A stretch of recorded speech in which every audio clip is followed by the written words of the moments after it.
On a peur étant enfant et à un moment donné dans notre vie, on veut se prouver des choses et on va affronter, on se rend compte qu'il n'y a rien. Mais en fait, on se rend compte qu'il y a quelque chose, il y a un danger qui est ailleurs et en fait, il a juste une autre définition. Je suis en résidence depuis quelques semaines pour ma première exposition qui s'appelle Empreinte spectrale.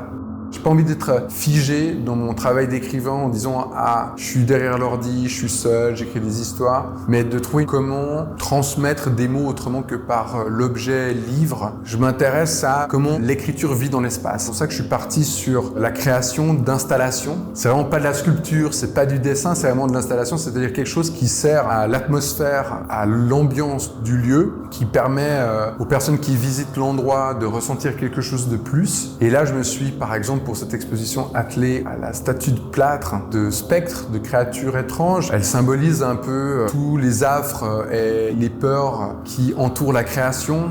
Le plâtre, j'ai recommencé, je sais pas, 4-5 fois avant d'arriver finalement à ce que je voulais. Il fallait une structure en bois, après il fallait plâtrer avec des bandes. C'était vraiment un travail long, pénible, mais content du résultat, je crois.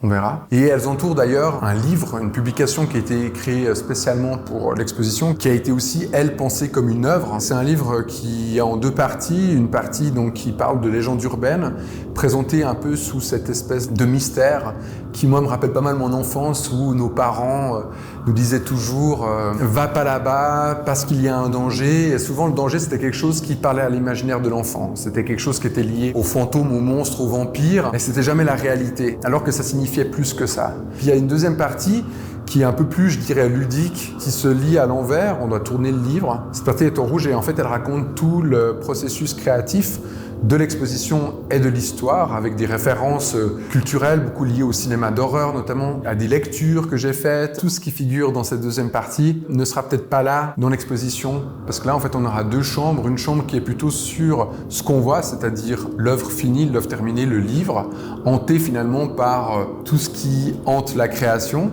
Et puis à côté, on a une sorte d'intimité qui est une sorte de chambre où finalement, même dans les moments où on se retrouve seul, cette hantise ne nous quitte pas, elle est toujours là. Elle nous poursuit toujours. Et puis, il y a une dernière salle, c'est ce que j'appelle moi l'écriture visuelle. Utiliser les mots pour créer l'image. Le seul graphisme qu'il y a, c'est les traits. Vu que les mots, les lettres sont composés de traits, cette salle racontera aussi une autre forme d'hantise, plutôt basée sur le souvenir. Comment est-ce qu'on peut la faire revivre sous forme de mots? Qu'est-ce qui reste en nous, mais qui n'existe plus sous forme de photos, de livres ou d'objets tangibles, mais qui existe dans notre mémoire, et comment est-ce qu'on lui redonne une forme? Je crois que c'est ça vraiment, l'empreinte spectrale. Ce qui vient nous hanter, nous traverse, qui nous quitte ou ce qui reste.